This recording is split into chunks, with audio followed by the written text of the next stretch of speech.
Bonjour, ravi de vous retrouver dans cette nouvelle vidéo courte qui va être consacrée à Emmanuel Macron par rapport aux dernières actualités qui sortent actuellement. Mais avant de me lancer dans le sujet de ma vidéo, j'ai reçu beaucoup de mails me demandant quel était le logiciel d'astrologie que j'utilisais dans mes vidéos. Alors ce logiciel, c'est le logiciel que j'utilise également pour mes consultations, procéder à mes recherches en astrologie mondiale. Et ce logiciel, c'est le logiciel Olympia. Alors vraiment, c'est un logiciel que je vous recommande vivement. Je fais vraiment de la publicité parce que pourquoi m'en priverais-je? C'est un logiciel très performant, très complet, très facile d'utilisation, on rentre très vite en possession de l'outil. Il est très convivial, très souple. Moi je sais que c'est un réel plaisir de l'avoir. Pour les cycles planétaires, etc., c'est vraiment quelque chose d'une aide extrêmement précieuse, mais pour ceux qui ne font pas des recherches en astrologie mondiale, pour l'astrologie individuelle, vous avez toutes les fonctions qu'il faut. Rapport qualité-prix sur le marché, j'en vois pas certains qui peuvent le concurrencer. Toutes les mises à jour sont gratuites et vous n'avez pas de licence à acheter.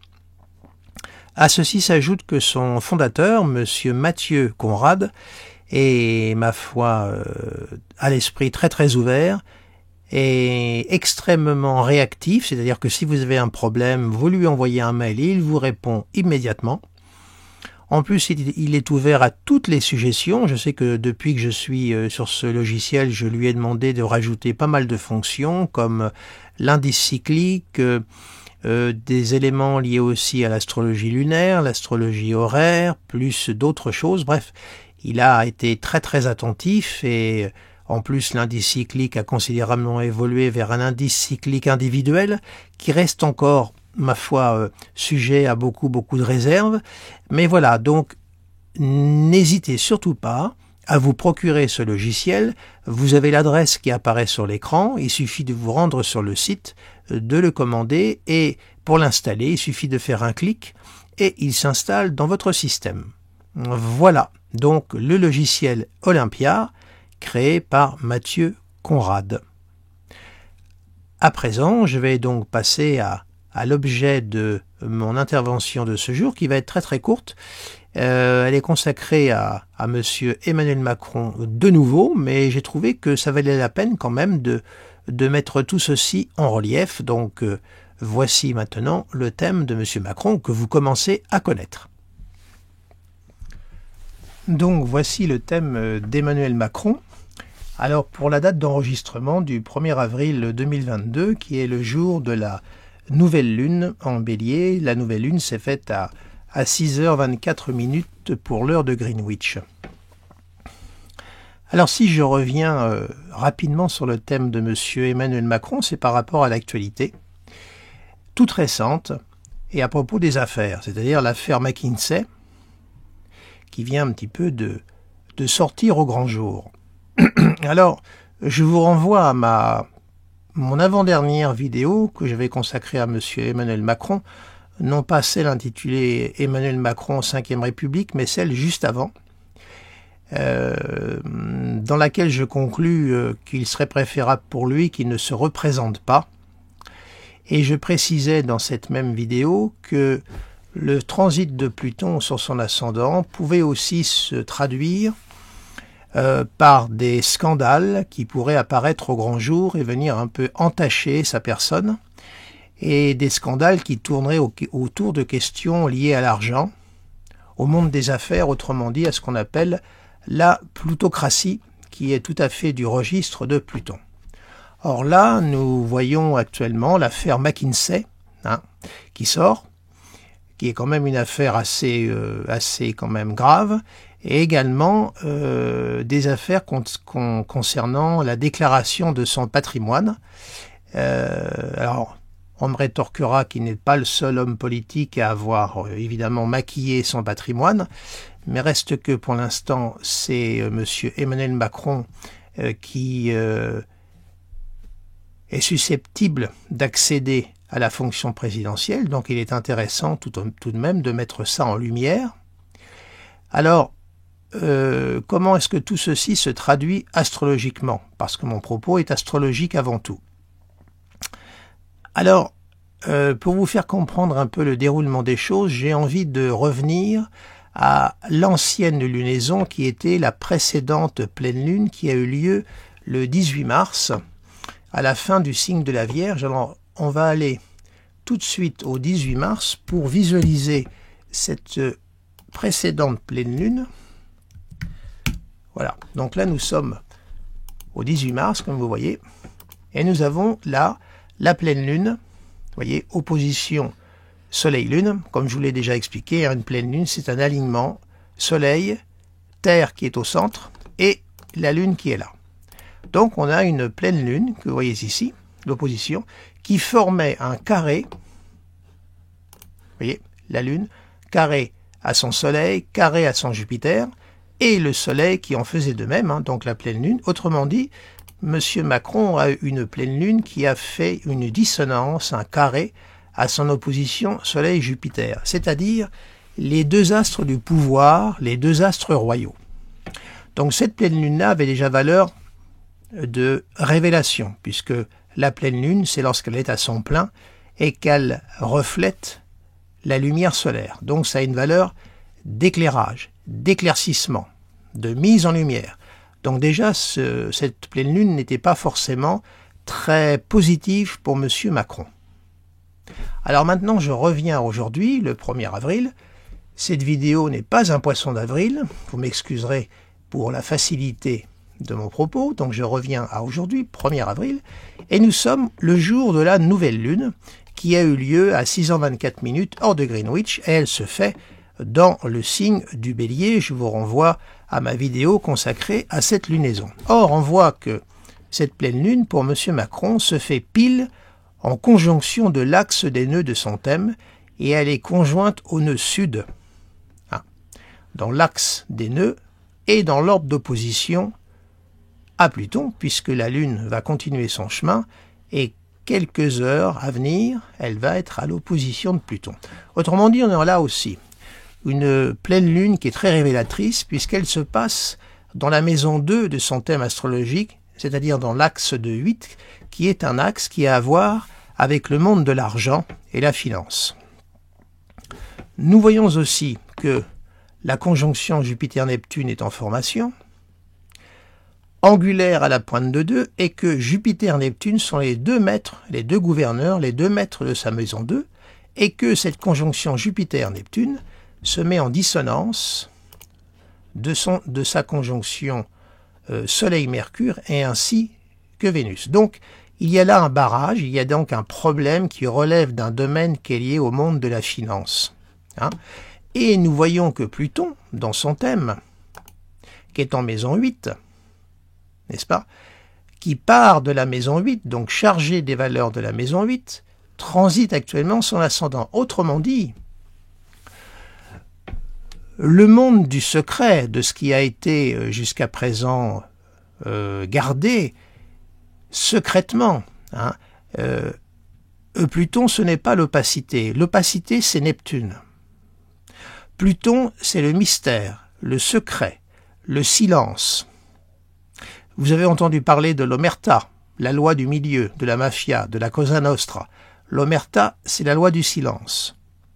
Et pour toute personne qui rompt la loi du silence, elle est plongée dans le silence éternel puisque l'on l'élimine de la surface de la Terre. C'est ça, la loi de l'omerta. On est bien dans le monde de Pluton. Or, ce Pluton chargé des valeurs de la maison 8 du thème de M. Macron arrive sur son ascendant. Autrement dit, tout ce qui a été secrètement caché durant l'époque de la maison 12 va progressivement poindre au grand jour. Ce qui veut dire que cette affaire-là, McKinsey, déclaration du patrimoine, il y a également une question qui se pose sur le financement de sa précédente campagne présidentielle en 2017. Il y a là aussi non pas une opacité, mais un secret total. On ne sait pas du tout comment et qui a financé sa campagne présidentielle de 2017. Il y a donc là des choses qui sont demeurés verrouillés, bien fermés, bien occultés. Le mot occulte est bien du registre de Pluton. Et maintenant, Pluton est en train de pointer là, le bout de son nez. Et on peut penser que cette affaire McKinsey, cette déclaration de patrimoine erronée, va être le fil d'un long écheveau et qui va progressivement apparaître au grand jour. Alors tout ça, eh bien, ça va venir jeter un voile d'ombre sur l'élection présidentielle, puisque nous voyons qu'Uranus est en train d'arriver sur sa lune natale. Enfin, je ne vais pas me relancer dans l'interprétation de son thème et des transits, je l'ai suffisamment fait précédemment, mais je voulais quand même mettre en lumière déjà la manifestation du transit de Pluton sur l'ascendant de M. Emmanuel Macron, et je pense que nous n'en sommes qu'au début. Il est vrai que Pluton va un tout petit peu rétrograder encore cette année. Là, il va revenir un tout petit peu dans la maison 12, donc ça veut dire que pour l'instant, tous ces secrets vont quand même réussir à être plus ou moins, pour certains, gardés, mais il arrivera inexorablement où le couvercle va sauter, et où les choses vont apparaître au grand jour. Et vous savez, pour bien comprendre Pluton, Pluton c'est la planète du pacte. Lorsque Pluton nous donne quelque chose, il nous prend toujours quelque chose en retour. Avec Pluton, c'est du donnant-donnant. C'est pour ça qu'on le rattache au mythe du docteur Faust. Ce que Pluton nous donne, il nous le donne, et ce qu'il nous prend, il nous le prend. C'est-à-dire qu'il y a toujours un tribut à payer avec Pluton. Alors je sais, d'aucuns me diront oui, mais enfin, Pluton ce n'est pas que ça, c'est aussi une planète qui est liée à la connaissance, à la transformation intérieure, voire à la transcendance. Je suis d'accord, j'entends parfaitement ces propos, sauf que là, nous ne sommes pas dans une situation de personnes qui se vouent à la transcendance, nous sommes face à un monde qui est lié au pouvoir occulte, au monde de la finance, et tout ça, c'est du registre de Pluton également, la plutocratie. Les grandes règles d'interprétation d'astrologie, si on ne veut pas basculer dans des délires d'interprétation, c'est de coller au terrain et de contextualiser. Là, nous ne sommes pas dans le Pluton, je dirais, le grand alchimiste. Là, nous sommes dans le monde du pouvoir occulte de la finance. Soyons clairs. Et là, pour M. Macron, alors vous voyez, Pluton est conjoint à son nœud nord. Alors, la fameuse théorie qu'il faut aller vers le nœud nord, on peut dire qu'il sera allé vers le nœud nord, M. Macron. Il l'aura joué à fond les manettes, mais simplement, dans l'axe de son nœud nord, il y a Pluton à côté, et en plus en maison 8. Pluton en maison 8, il est parfaitement à l'aise, il est chez lui.